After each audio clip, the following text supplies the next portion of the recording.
we've got from 1991 to 2009. Oh, and it skips by 2 years.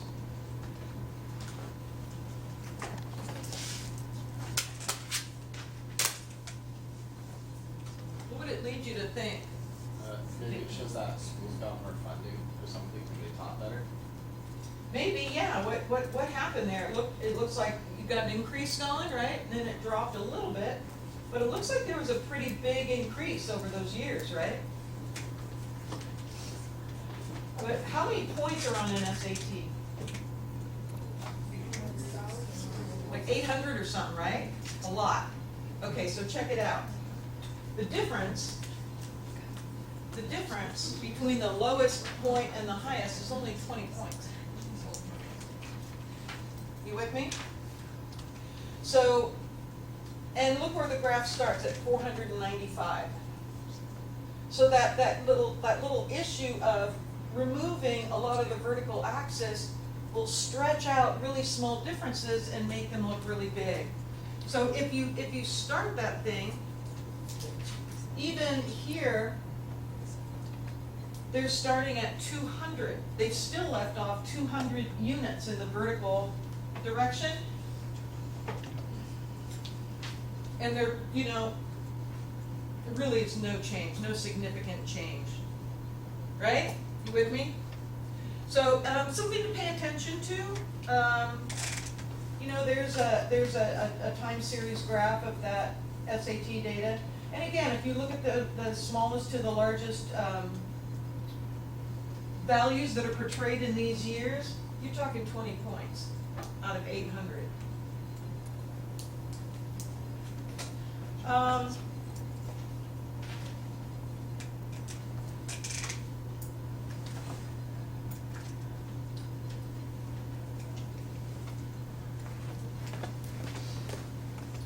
This is another graph I kind of like.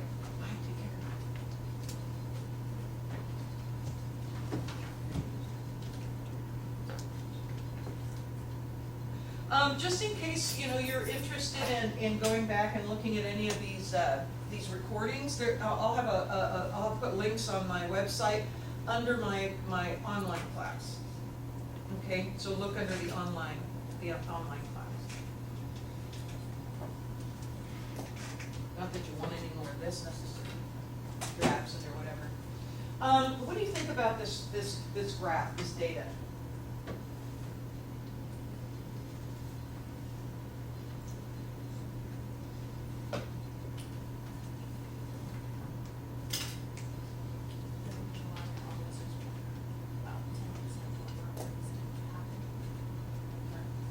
Okay, so we have about 10% more in July and August. Anybody else have a?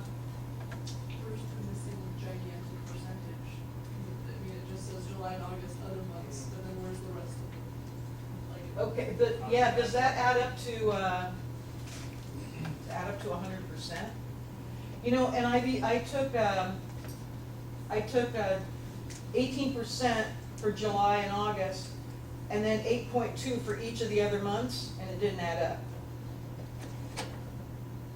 So it doesn't say, is that on average per month? But it doesn't really state that. Anybody have thoughts? Go ahead. No, go ahead. I was just thinking, is like if we multiply 8.2 times 10 for the other month, it's going to be 82 plus 18. Right, exactly, yeah. It doesn't add up. Doesn't add up. It does. It does. Oh, it does? 82 and 18, oh, it does. I guess what I did though,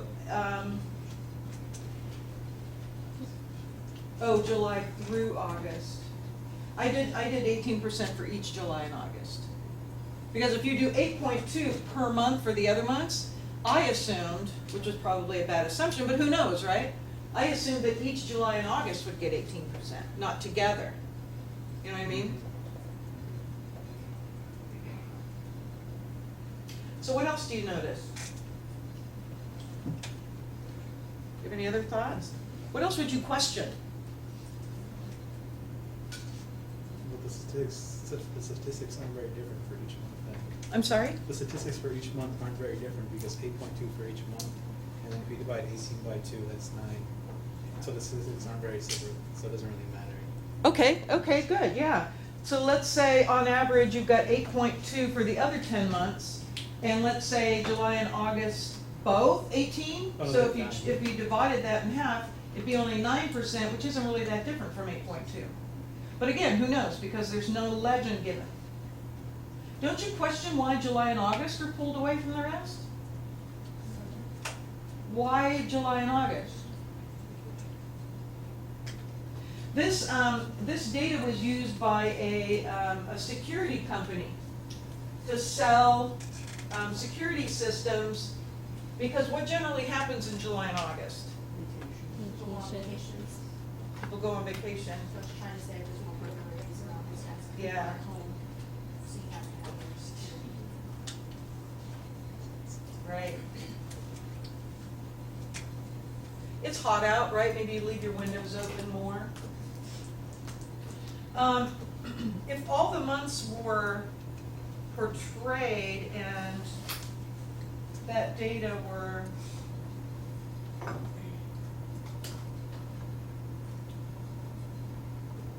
all given, so the FBI actually provided this data, I would assume that, you know, they have the funds to, you know, sponsor pretty accurate studies and information.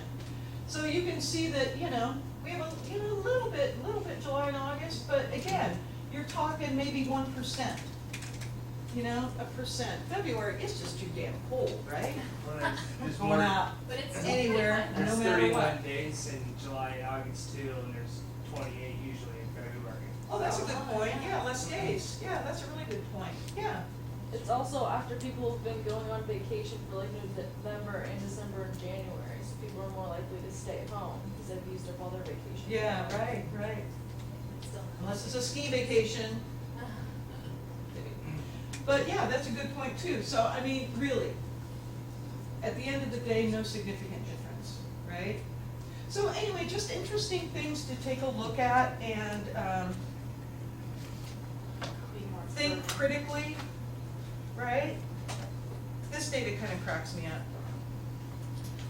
If the USA Today, you know, they do the cutie little picture kind of things. They're kind of funny. How we flush a public toilet. Number one, who cares? I guess somebody cares. Make that a little darker.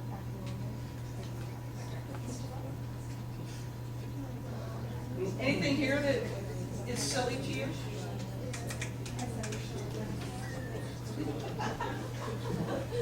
What's that?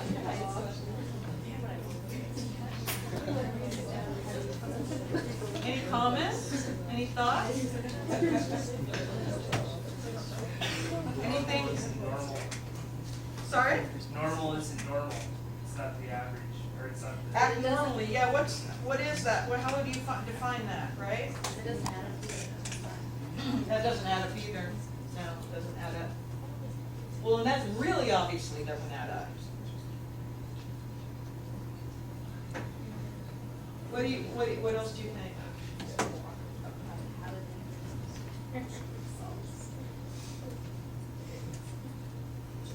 What do you think? What else doesn't work there?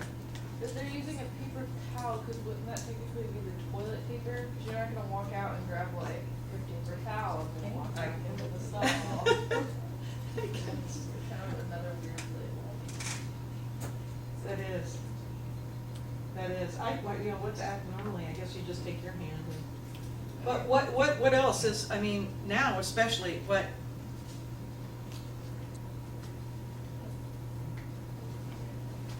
Do you even have to flush?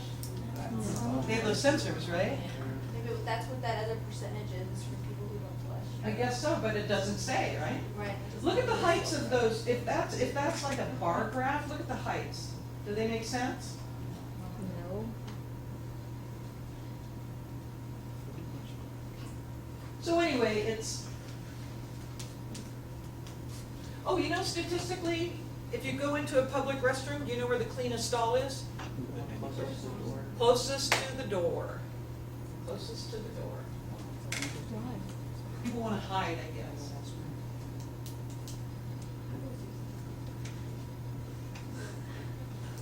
Who knows? Okay, so just some stuff to think about. If you're given information, to just, you know, be aware that it might not be real accurate. Okay, chapter 3. So, we've learned about different types of data, how to collect it, or, you know, some different ways that we might collect it.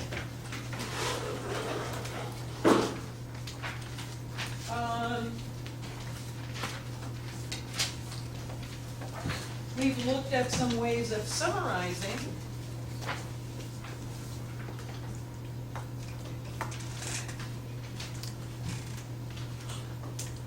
Graphically. And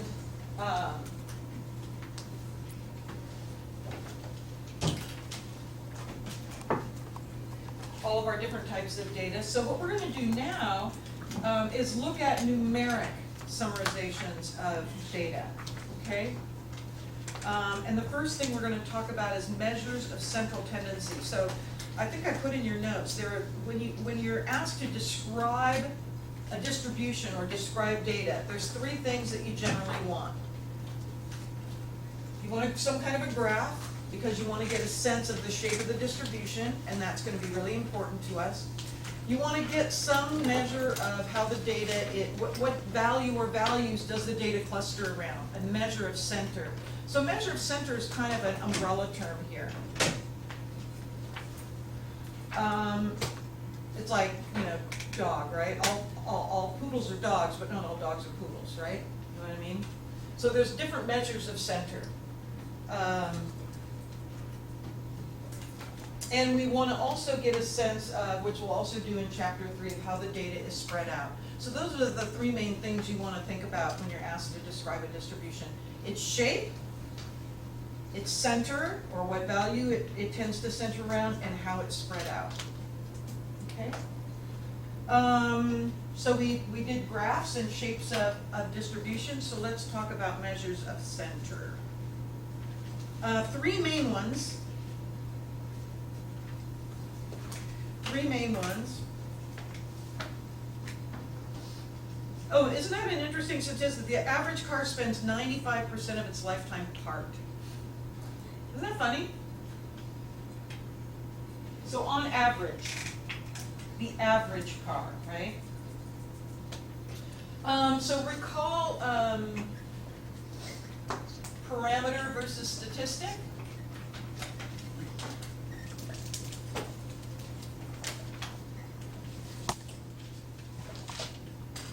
Do you remember what those were about? What's a parameter versus a statistic? Do you remember? Population versus sample. Good.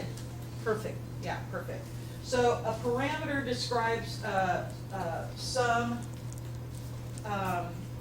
measure of a population, a statistic that of a sample. So the first measure of center is which one did they get first? The mean, yeah. So the most common or the most popular one, the most we'll use the most often is called the mean. You have a sample mean and a population mean.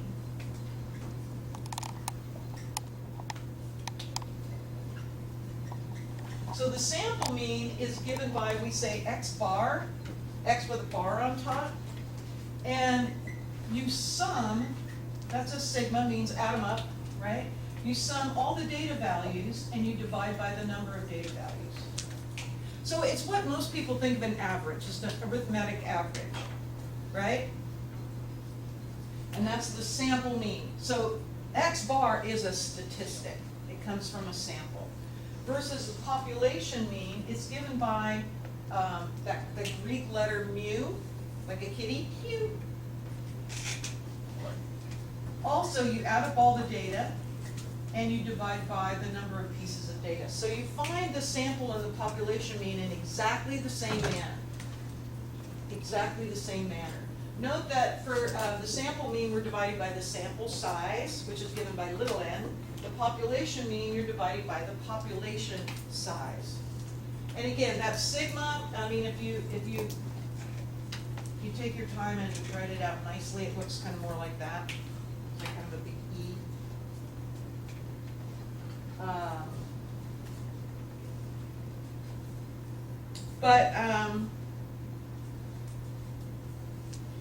All the notation is there in the notes.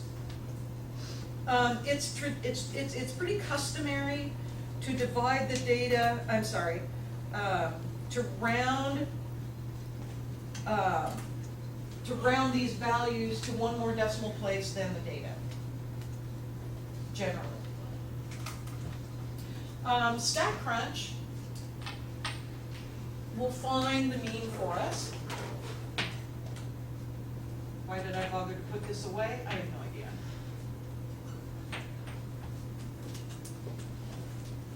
So let's look at some data in chapter 3.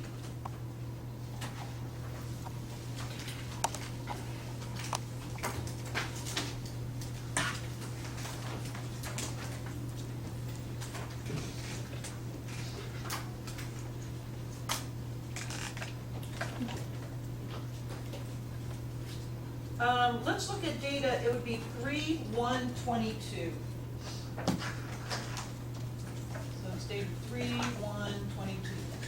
This is a sample of students in the author's statistics class and how long it takes for them to drive to school. So you want to go up to return to chapter menu, right, and then pull down chapter 3 data sets. 3-1-22. Okay, so there's the student, there's the travel time. Now, if we want to find the average travel time, is this going to be a sample mean or a population mean? Is this all the students in that class, do you think? No. Sample. Okay. Stat. And down to summary stats. So this is, the mean is one of many summary stats. Go by column, and then you're gonna click travel time. Just select the data. Down where it says statistics, and it specifically says statistics because 99.9% of the time we have sample data. And if you just click compute, you're going to get a bunch of sample statistics. Which one did we go in? You went to It's summary stats, so you go stat and down to summary stats. Which one on the side? Columns, rows? Oh, columns. Columns. In other words, you're just telling it that the data's in that column, is in a column. And if you just click compute, again, you're gonna get a bunch of data.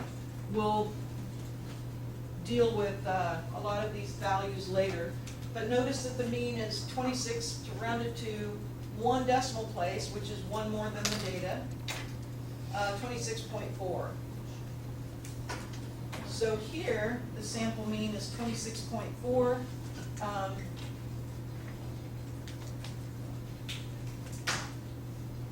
So on average, these students take 26.4 minutes to get to school. Now, and the author might use this as being representative of all students at this school, or, in which case you could make the inference that on average it takes students about 26.4 minutes to get to school. Make sense? The next measure of center, and we'll, work on some more data here, is called the mode. No, we'll go the median. The median in this book is given by a capital M. I've never seen that used anywhere else, so take that with a grain of salt. So the median is the middle value in the ordered data set. The ordered data set. So it's like the median in the road, right? Half on one side, half on the other. So the smaller half on one side, the larger half on the other. And again, the capital M thing, I don't know. The median, oh, and if there's an even number, so if you would arrange the data in order. In this case, there's 9 data values. So there's 4, then the one in the center, and 4, the 4 smaller, the one in the center, and the 4 bigger. And that median is 30. So the median time to school is 30, meaning half students take less than 30 minutes, half students take more than 30 minutes to drive to school. Make sense?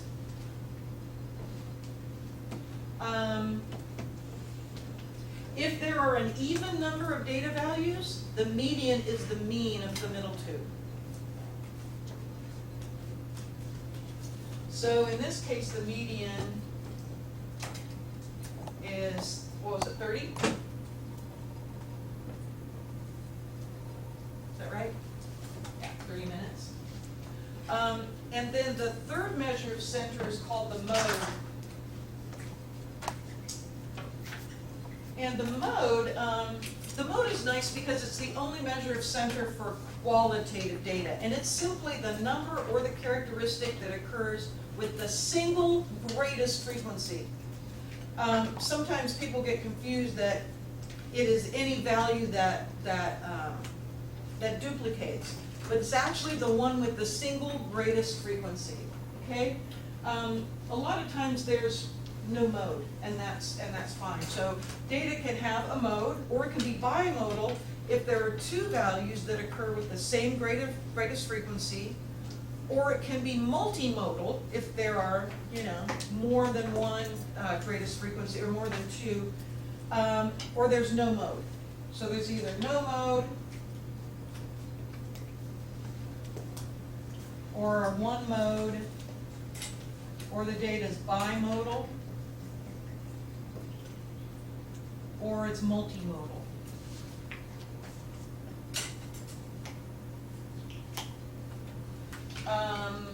The mode you can get with this output, or this feature. If you can go, let's go edit. And then if you scroll down in your statistics, you can see the mode is the last value that you can call up there. Click on that. So it looks like 39 is the mode here because looks like it's the only value that repeats.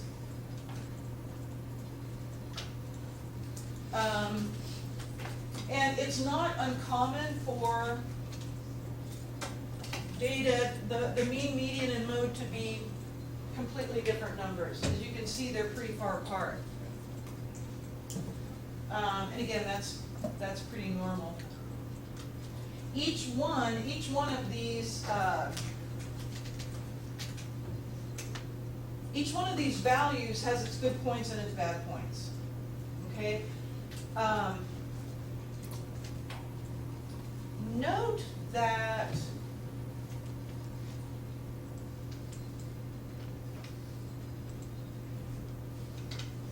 if we were to arrange this data in order,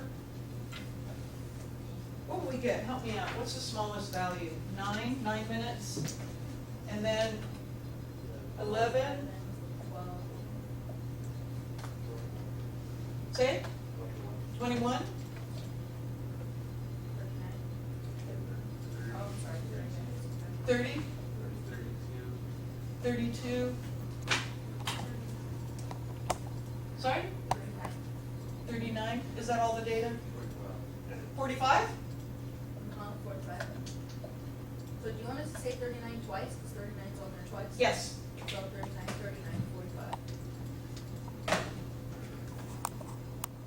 Thank you. Thank you. So note that the lower end of the data is pretty close together, and the upper end is pretty far apart.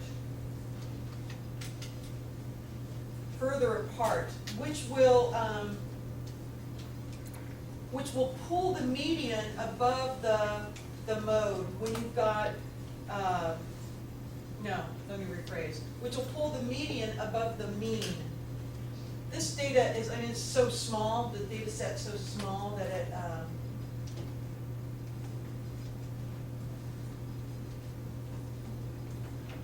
we'll work on a data set that has more variation within the numbers. But the good thing about the mean is it considers all the data values.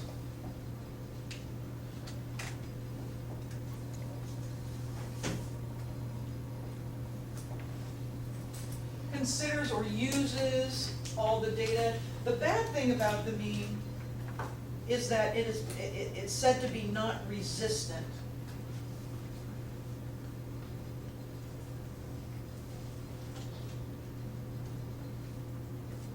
So when we say resistant, it means it's not resistant to extreme values. So let's say, let's just say that there's a person who travels, I don't know, this would be not usual, but let's say they travel 2 hours to get to school. Okay, so calculating the mean would take that value into account. And it's pretty far above the rest of the data, right? But the mean is going to factor that value in, and it's gonna make the mean considerably larger than is normal for the data. You know what, let's do this. Let's type that in. Just to see what it does to the mean. Oops, I should have just gone edit. So again, that's summary statistics and columns.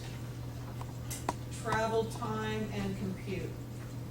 So now the mean is 35.8.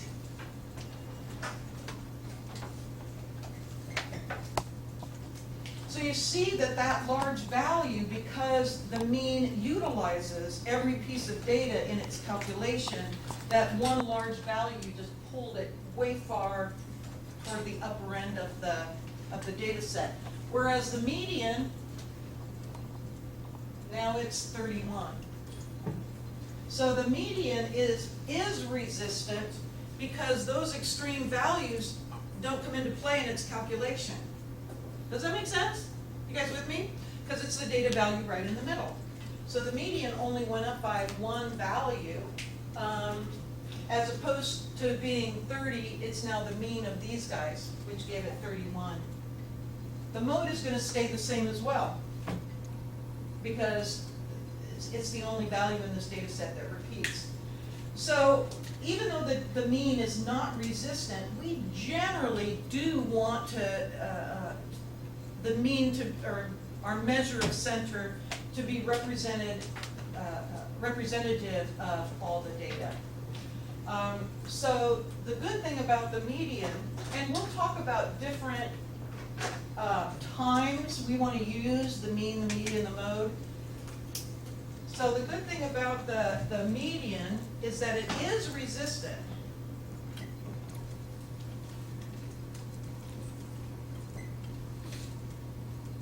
And again, by resistant, we mean resistant to extreme values. And the not so good thing about it is it does not take into account all data.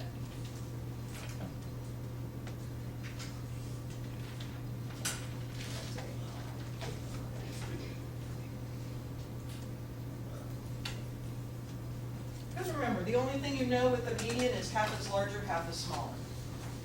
The mode, its good feature is that it's the only measure of center for qualitative data. Because if your data was, say, colors or something like that, how do you add up all values and divide, what's the value in the middle? It's meaningless, it doesn't work. So the good thing about the mode, again, it's the only measure of center.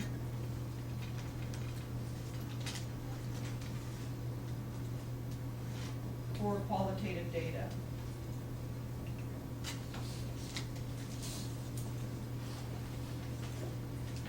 And the bad thing about the mode, again, it doesn't consider all the data.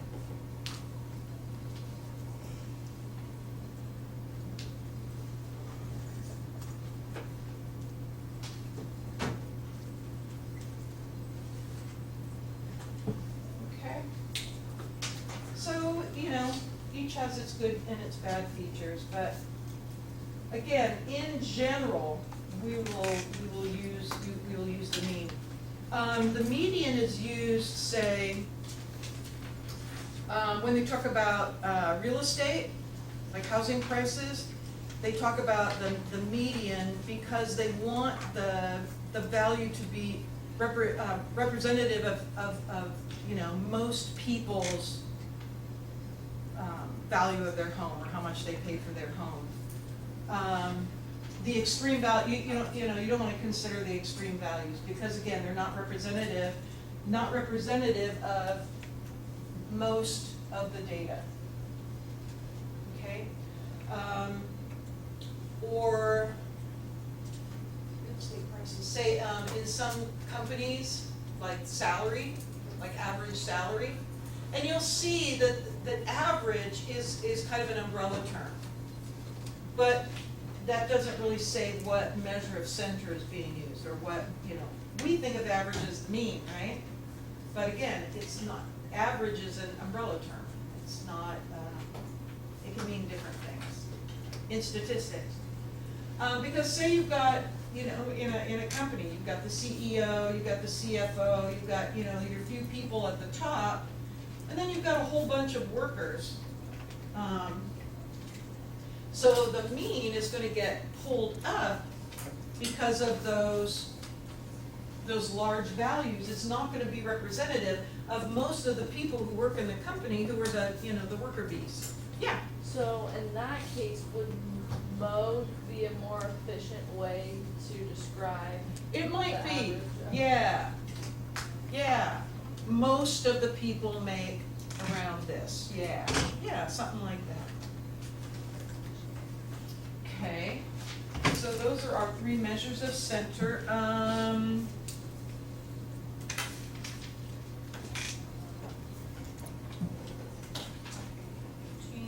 note for myself here.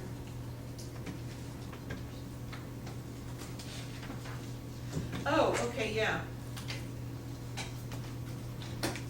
In 3.1, there's a diagram that shows, well, actually, I can show you this.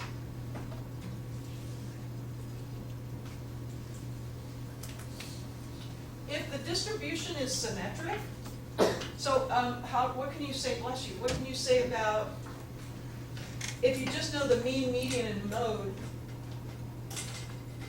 or how can you tell what the shape of the distribution is, just based on those numbers? So, where's my red today? There it is. I hate for it to feel left out. So, in a symmetric distribution, the mean, the median, and the mode are all in the same place, right in the middle.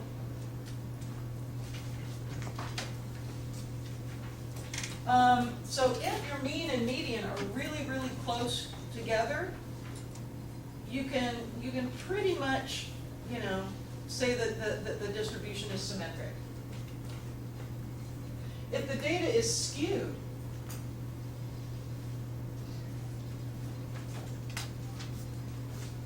let's say if it's right skewed, for example, the mode is going to be the value that occurs with the greatest frequency. So it's going to be at the top of the hump, so to speak. The mean will be a little bit above that, but again, it'll get pulled to the, no, let me rephrase. The median will be just a little bit above that, because again, half the value's smaller, half the value's larger. But the measure of center that's really gonna get affected by that is the mean. Because the larger values are gonna pull it up, just like it did in that travel time data that we were looking at. And then, for a left skewed distribution, that's gonna all flip. Your mode, again, is gonna be at the highest point, your median in about the middle. And now your mean is gonna get pulled to the left because of the extremely small values. So when you look at the relationships between those values, you can kind of get a sense of the distribution shape. And the more data that you consider, or the bigger your data set is,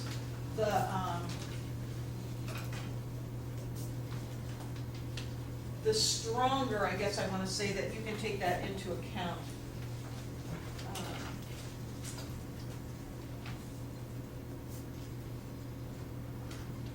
We can also start to talk about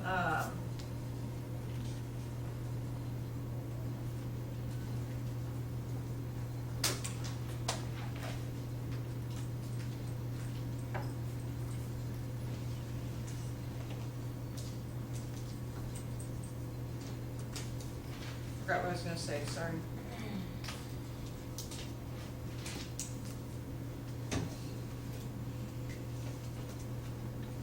Oh, M&M's data.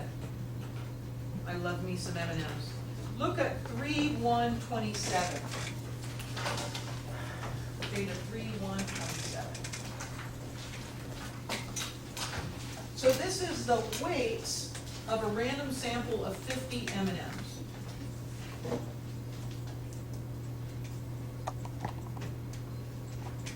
Weights in grams.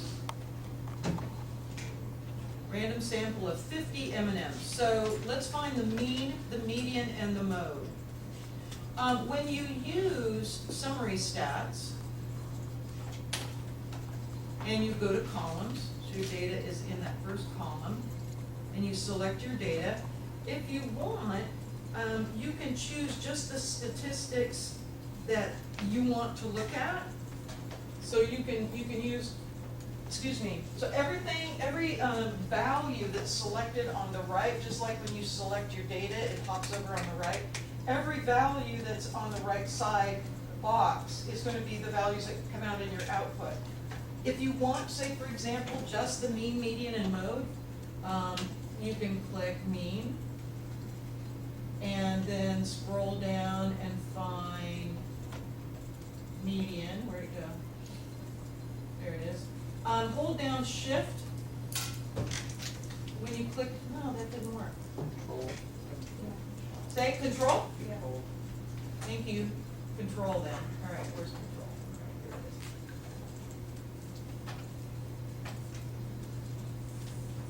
it is. Median, and way at the bottom is mode. Okay. Mean, median, mode. Now notice that they are pretty darn close in value, right? In fact, to one decimal place, they're all exactly the same. But note that there's, think about a bag of M&Ms. There's not much difference in their size, right? So you would wanna, if you were really interested in the weights specifically, you would wanna go out some decimal places. So the data's in 2 decimal places, so we would report the mean, median, and mode to 3 decimal places. So like 0.875 is the mean. Would that be X bar or mu?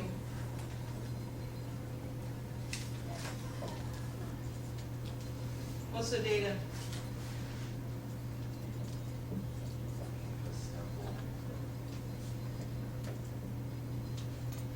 Would that be sample mean or population mean? 50 M&Ms. Is that all M&Ms? No, so it's A. sample, and it's given by X bar. X bar, thank you. Perfect. Median? I just write the word median and the mode. And notice that they're all really, really, really close. To 2 decimal places, they're exactly the same. As you would expect, right, for the weights of M&Ms. Note that if you graph those values, let's look at a stem and leaf. Select your weights in grams. Let's, no outlier trimming. And let's go leaf unit, I don't know, what do you think?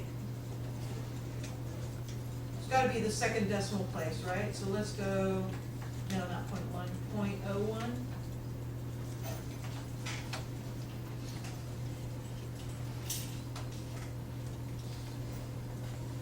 Looks pretty symmetric, doesn't it?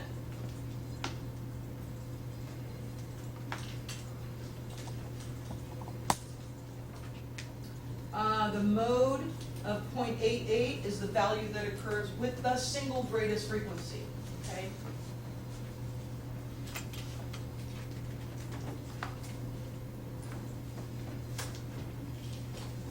.875, half smaller, half bigger. Mean is the same and the data is symmetric.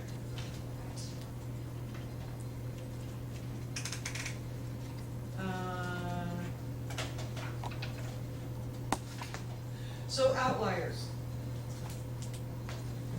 I don't do a lot with outliers because it's really hard to determine, you know, in our book, they kind of overemphasize that, in my humble opinion, because it's really hard to determine whether a data value is a real data value that belongs in the data set, or if it's a mistake. Because, you know, when data is collected, you know, some poor slub grad student or somebody, you know, to type it all into a database, and mistakes happen.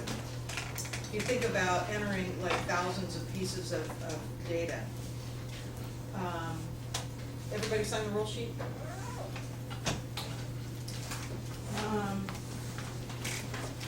So we'll talk more about outliers next time, but sometimes people are very quick to take a data value that looks like it's lying far away from the rest and determine that it's a mistake and get rid of it, when it's an actual legitimate piece of data that needs to be considered if you want the data to be accurate of the population or the group that it came from.